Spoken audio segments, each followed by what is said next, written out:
Hello, folks. This is Joe from My Geek Scene. I'm here for a special, what I like to call a bonus DLC interview with artist Gene Ha. Gene, how are you doing this morning? I'm doing good.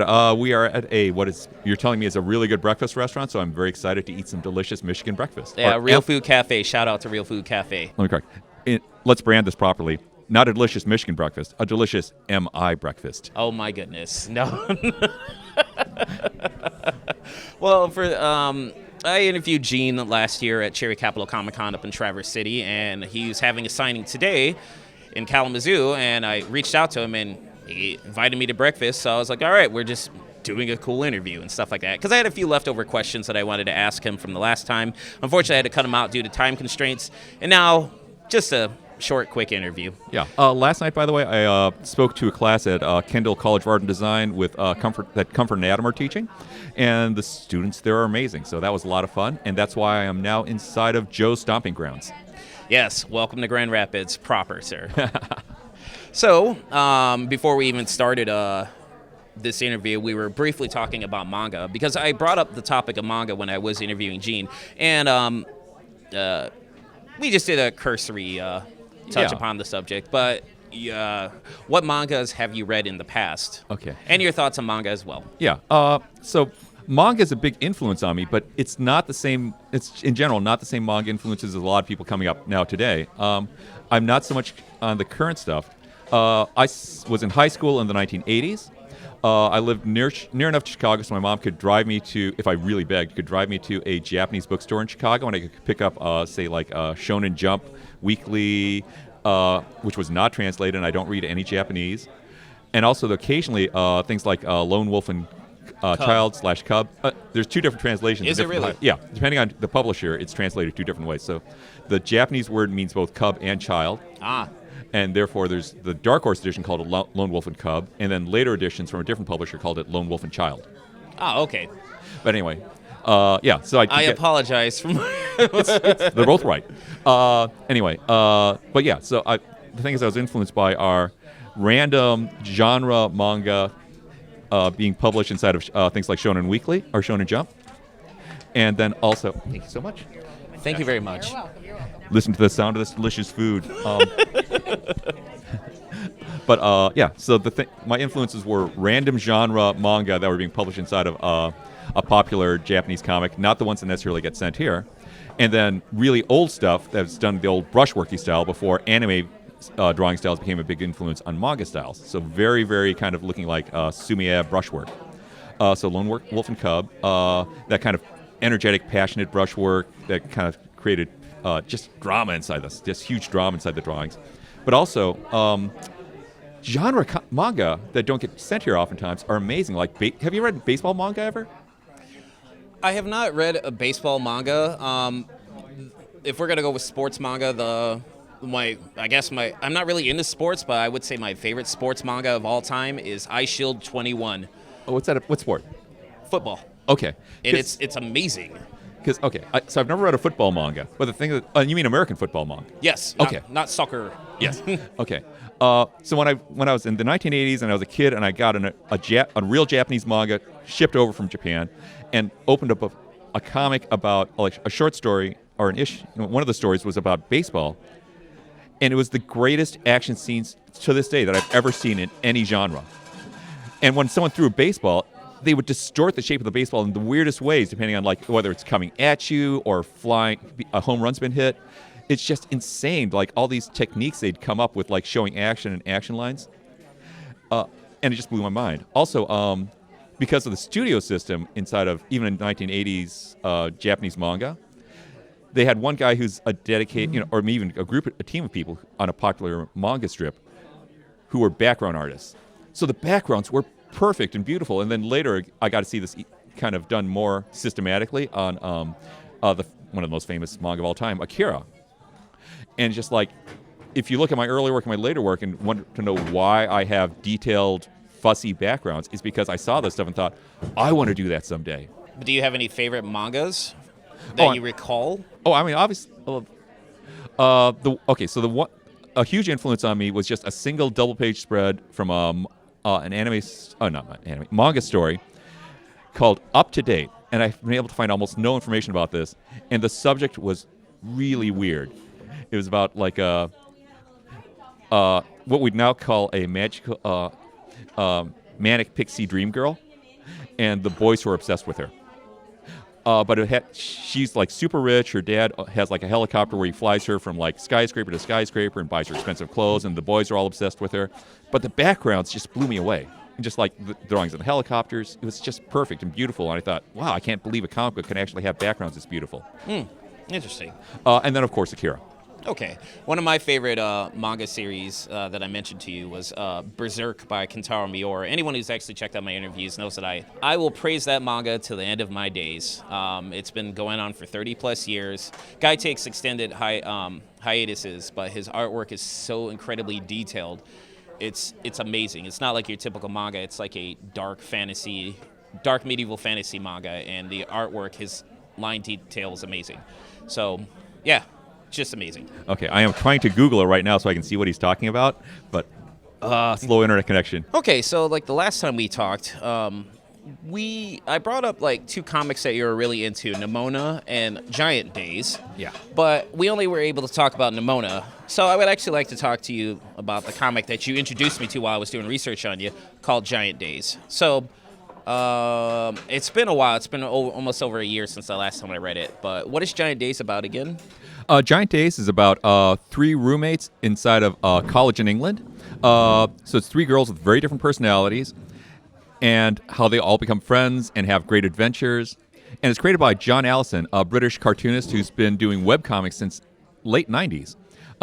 First started off with Bobbins, then kind of a horror, kind of parody comic called Scary Go Round. Okay. And then and he's just kind of moved on to a lot of different projects since then. And he's become very popular in print. And it's just it feels like, it's just like the best slice of life sitcom you've ever seen. And it's set in England. The characters are just funny and believable, but also a little bit over the top. Well, one's a goth girl, one's the homeschooled, I'm going to do everything perfect girl, and the other one's the dour, I'm smoking cigarettes and keep away from me. And just, they're not naturally people who would become friends, and they just become friends. And just everything is brilliant. It's the artists they have on it are brilliant. John Allison's writing is brilliant. The supporting character is just hilarious. There's like a conversation I had a long time. I became friends with John Allison because as a friend, I was a fan of Scary Go Round. And at one point he asked me very frankly, are my comics too English? Are people in America not going to understand it? And I got to explain to him about American Anglophilia, where it's just like, part of what we love about things like Monty Python or Harry Potter is just how English it is. And it's not the obnoxious things where, we have to, explaining nappies versus diapers, blah, blah, blah, but just seeing a slice of life, a place that's a little bit different. And it's just lovely seeing how everything's a little bit different in England, too. Okay. I mean, because if I remember correctly, the character Esther, or the goth girl, yeah, likes black metal, and I don't see that often referred to in comics or pretty much the media outside of the music scene. So I was very happy to hear that because I am a fan of black metal, certain black metal bands and stuff like that. Yeah, I think there's a thing where especially in Northern Europe, just like metal is like a way of life more than it is inside of the United States even. And it's just... Oh my God, yes. Off topic, or kind of on topic, we have a few metal festivals over here in America, like the Maryland Death Fest. That's one of the bigger ones. And I'm drawing a blank as stuff like that. But over in Europe, they have one of the biggest metal festivals of all time is Wacken Open Air. And that's fans from all over the world come to see all these bands performing and stuff like that. And then you'll see reunions for bands that obviously had broke up and then they came back to Wacken to perform. There's the Inferno Festival, there's the Download Festival, there's just so many cool things, and I wish we had more of that over here in America, because I would love, because a lot of the bands that I like say for instance Emperor, which is my favorite black metal band of all time, they do a few select shows. I think they've only played a few times in America, but they've definitely done Wacken or Yeah. Wacken a few times, and it's frustrating to me because like I would have to drop probably $3,000 total just Yeah. to go see my favorite band perform, and I wouldn't even be remotely close to the stage. Thankfully, I have DVDs to watch at home Yeah. to enjoy that, but it is frustrating to me that we don't appreciate it, at least on that scale, over here in America. Yeah. And, well, there's a thing where like in any country, like you have the homegrown cultural stuff. Like in here, like metal comes from America mainly. In some England, a little bit from England too, but because it gets so tied up in local politics and class and all that type of stuff, we assign meanings to things that come from America, like jazz music and stuff like that. It couldn't become it was limited in how big it became in the United States until it hit Europe, at which point, when suddenly Europeans liked it, then it was okay for Americans to like it too. Let's see. I think metal actually. Oh boy, me being a. I England think, too. I mean, yeah, but it's complex history. Like but I mean, Motorhead was a huge influential metal band from back in the day. Oh, yeah, from yeah. England and stuff like that. Rest in peace, Lemmy. But it's like okay, like goth culture. Goth culture started inside of England. Yes. And got tied up in a certain time period with a certain crowd of kids, and then it died because it was over and because people associated with those kids. And then goth culture came to the United States, and it just became an ongoing subculture. And then the English finally saw, oh, you guys are still goths? Oh, I guess we can do that again too. And because it got disconnected from the history in England, then it was okay in England to be a goth again. Interesting. Actually, I definitely have to go back and brush up on my metal history because there was this great documentary series by this guy named Sam Dunn, who's an anthropologist, and it was called. His first movie was called Headbangers. Headbangers: A Metalhead's Journey. I want to say that's the name of it. Forgive me, folks. And then he did one on extreme metal, like black metal and death metal, because like the culture behind that, at least in the early scenes, that was just insane. Yeah. Well, I'm not an expert on metal history and I culture know. and all I that wasn't in general. expecting this to come up in conversation. Yeah. I mean, this applies to comics too, in that certain things get tied up to a certain, in comics, culture, things get tied up in a certain way and then get forgotten. Like people do not read a lot of old manga inside of Japan that much, and we do here because that's what gets translated if it's a classic. But with metal, I mean, if we get associated with like the burnout kids in our high school and stuff like that, think, oh, they're the ones who listen to metal, and therefore I can't listen to metal. It gets tied up with certain associations. But in Europe, it's become a way to express rage at the inequities of society in general. And therefore, it's not just certain people. I mean, anyone who's angry can listen to metal music and say, yeah, this is the kind of rage I can't express in any other way. I can agree with you on that one. It also depends on the genre of metal, because there's so many subgenres of metal. It's just, it's hard to list. Yeah. And I could. There are so many ways to be angry. Or There just are- kind but, of, there's like joyous angry too. I'm not just saying, but there's always an anger in metal, but there's different ways of also expressing it and using it to express different things and to release certain things. I can see where you're coming from on that, but there's also certain genres of metal, like say for instance, symphonic metal, like bands like Rhapsody and stuff like that. They do like classical style music at high speeds, or like there's bands that write about fantasy and stuff like that. So there's no anger coming from that. There's like a band called Bal Sagoth, like their lyrics, like the guy actually has created stories based around. No art is interesting if it only expresses one emotion. That's correct. And I think there's always a substrate of energetic anger as an energy inside of metal music that makes it interesting, which keeps it from going down the dark path of, oh, I'm a musician who's hit my 40s. I'm going to do slow ballads and only slow ballads now. And it's just like, oh, you have lost all energy because you've forgotten what it's like to be angry. And it's not that their early music sounded necessarily angry, but that anger gave them the energy to make an interesting song and kept them from only doing slow ballads, which is why I kind of fall out with a lot of musicians I used to like when they were younger. Oh, okay. But I do what I mean. While I'm enjoying this conversation on metal and music, actually, let's pull it back to comics. Yeah. Are there, just really quickly, are there a lot of metal artists who get older and decide, slow ballad time? It depends on the band. It really does. If we're talking 80s hair metal, yeah, for sure. But the genres that I listen to, like death metal and black metal, yeah, you won't see slow ballads. No, you'll see some. One of my favorite bands to quote is Opeth. They started off as a progressive melodic death metal band, but now they're just doing prog rock. So no more death metal vocals. It's just 70s prog and stuff like that. And like Michael Ackerfeld, pretty much the mastermind behind everything, like he can create some beautiful acoustic ballads.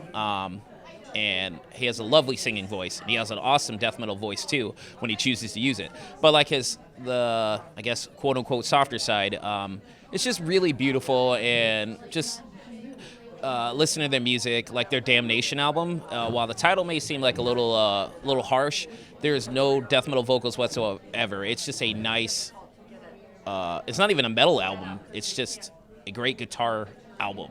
Yeah. And I would highly recommend it. Okay. So it just depends on the band and the genre. You won't see ballads, slow ballads from Cannibal Corpse or Nile or Portal, for crying out loud. It just really depends on the band and the genre. Okay. So, yeah, I could see where you're coming from on that one. But Slayer sure shit won't be putting out any slow ballads anytime soon. Okay. So the next topic I actually wanted to talk about, because you've been very generous with your time, so I truly appreciate it. You recently mentioned before the interview that you finished up production on May. Yes. Or at least your Volume 2. Volume 2. Sorry, yes. And you've started reading comics again. Are there any comics that have caught your attention recently? Not necessarily that you're reading, but you're like, wow, that's on my radar now. Okay, so May is it's both for my age group, obviously, because I want to do something that I enjoy, and other creators my age and readers my age. But also, it's a YA book. It's aimed at teenagers. So I've been reading more and more comics aimed at teenagers. Like an obvious one is there's like classics like Amulet. Oh yeah, by Kazuo Kibuishi, I want to say. Yeah, I'm probably gonna pronounce it wrong too. It looks like Kazuo Kibuishi, I think. Yeah, I want to say that. Forgive me, folks. I'm not gonna Google it right now. Yeah, and I haven't read it yet, but it's at my comic shop waiting for me in my pull list slot. It's a good series, dude. Oh, and another one is the final volume of Cleopatra in Space, which starts off as goofy as it sounds, where the ancient Queen Cleopatra gets transported to the far future galaxy empires battling each other, and has to save people from an evil empire. And it gets way more interesting than you think. But it starts fun in the first volume, but then it gets complex and very complex in the third volume. And now the final one's coming out, in which the creator Mike Mayhack, I call it the stabbing yourself in the chest scenario, where you've got the epic story you're doing, and therefore you're drawing constant giant battles and crowd scenes. Okay. And I've seen clips of it, and they're brilliant, and I really want to see how this all ends. And around the third volume, that's when the politics finally got complex, and just like everything, it's a YA book. It's seen from the viewpoint of teenagers, but that's when the teenagers finally see that, all these galactic politics we think that looked simple to us before are actually way more complex than we thought. Okay. I mean, I have read my fair share of young adult comics, because I just love comics in general. Yeah. One of my favorite series, and I do plan on buying the box set, is called Amelia Rules by Jimmy Gownley. Ooh, I know of that one, but I haven't read it yet. Currently, it's like at 8 books, and they're offering like the box set of all 8, and that's on my eventual list to get. And it's from the perspective of a young girl who had to move in, I believe, with her aunt or her mom. It's been a long time since I've read it, because her parents have went through a divorce, and actually it does bring up serious topics too, and it doesn't shy away from that. And I think it's a very funny series, and it's not all comedy based, but it definitely tugs at the heartstrings too. Yeah, like it's relatable. Something else that's really big to me. Just feel free to go. The big thing I've been reading that I've been getting excited about, and it's going to be an MI shout out. I'm assuming you've done an interview with her. Katie Cook's Nothing Special. Have not done an interview with her. I've met her like once or twice, but I've never done an interview with her. Oh, she is so clever and so delightful to talk to. Oh, I don't doubt that one bit. She's like on my list of eventual interviews. Like I've typed out this massive list of people that I hope to interview down the road and stuff like that. Yeah, and she has a humility that she does not deserve. She should be proud and obnoxious, but she happens to be totally relatable and down to earth.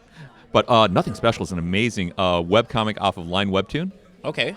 And it's about 2 teenagers who find out that they have magical heritage they didn't know about, and get dragged into adventures in another world. And I don't want to, if you haven't read it yet, I don't want to give it away. But the characters are just brilliantly written and hilarious, and it was a big risk for her because she hadn't done she'd done webcomics before, but she hadn't done anything this epic before, and she is really good at it. Okay. It's very cute. It's very cute, but there's a nice kind of hard layer of dour cynicism or dour grumpiness behind it, because there's also that in Katie Cook, and just it captures a lot of aspects of teen life that I don't normally see. Oh, okay. I guess fantasy. I'll look into that for down the road. That's a good note to put away for future research. Yeah, and you need to. MI Geek Scene needs to add Katie Cook to the geek scene, because well, she's on the list. It's just just setting up time and place, and she's getting more and more popular, so it's harder to get a hold of her too. So, are you like friends with her? Oh yeah, put in a good word for me then down the road. So, as I mentioned, leading into that last question, that you have just recently finished Volume 2 of Mae. Yeah. So, is there like a potential release window for that? Because on Amazon you have it listed for January 1st, 2035. Yeah, when I talked about the Mike Mayhack doing the stabbing yourself in the chest scenes, that was me. I just kept on making. Kept on making the last issues of Volume 2 bigger and bigger. Oh, and also I had 2 guest writers who, Mark Wade and Molly Jane Kramer. Wow. Yeah, and they both did crowd scenes, big crowd scenes. Mark did. Among the other crowd scenes, also did a complete movie theater where I had he didn't say that I had to draw everybody in the theater, or almost everybody in the theater, but the way I read the scene is like, this scene will work much better if I do draw almost everybody inside the movie theater, so I drew everybody in the movie theater. I recall like a long time ago, well, not a long time ago, when I recently was reading Darwin Cook's New Frontier, he fortunately had backup help with like drawing like a scene from like a movie theater, like all the audience members and stuff like that. Yeah, that's not me. Wow, dude. Wow. But, Mark Waid takes the story in directions I didn't, where I'd often said that the part of the point of Mae is to have a female geek who stays a geek, and that's why she's a hero.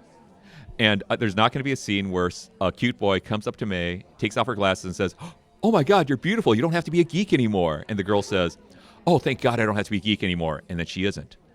And Mark Waid then pushed into that territory and said, okay, she's always going to be a geek, but she is also a teenage girl, and a heterosexual one. What's going to happen when she meets a cute boy? And all of us at that age, when we meet that cute person, kind of lose our intelligence. That's fair. Yeah, and he dives right into that situation and shows how a smart person acts when they act dumb. But is there a time window for when this Volume 2 will potentially be released? No worries. It should be.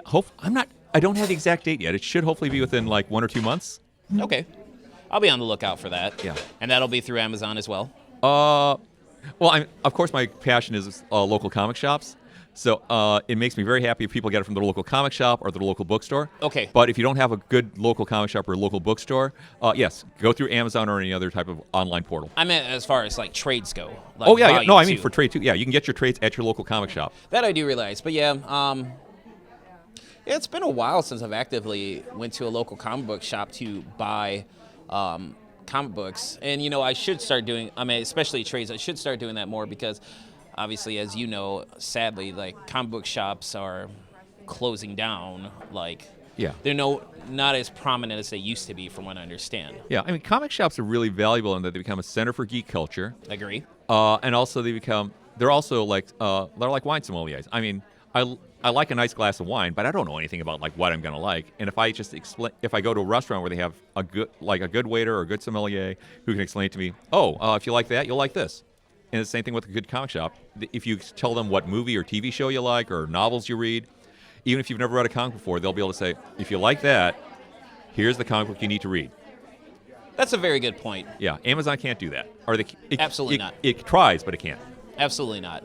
And I've been going on an ordering spree as of lately for buying a lot of comic books. It's been ridiculous. Yeah. But I would like to say I've had some nice additions. I recently purchased the first 2 omnibuses of Neil Gaiman's Sandman. And they just finally released the third omnibus that wraps up all the side stories and stuff like that. Yeah. Right now, it's just like, it's a little too much. I can afford it, but I'm going to hold off until it drops, until around, like, if it drops to about $75, I was like, I'm going to snatch it up right now. Yeah. Because right now it's at $91. It's a few bucks difference, because I paid $75 a piece for both 1 and 2, and they both have, like, over 1,000 pages each, and they're just beautiful, you know. Wow. Yeah.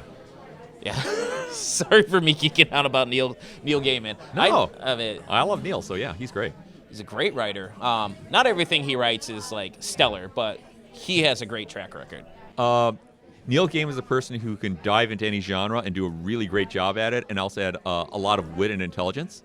Though sometimes sometimes he writes dumb stuff. Sometimes he's writing in a genre way where you can kind of see where the next plot point is.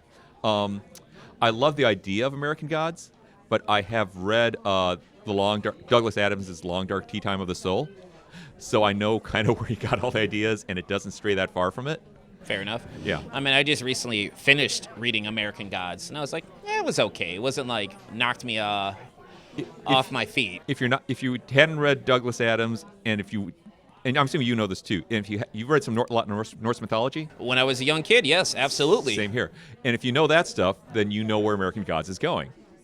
And for people who don't know all that stuff in detail and only know Thor from the comic books, seeing an Odin who is glad of war and likes to see dead bodies is a little bit of a surprise.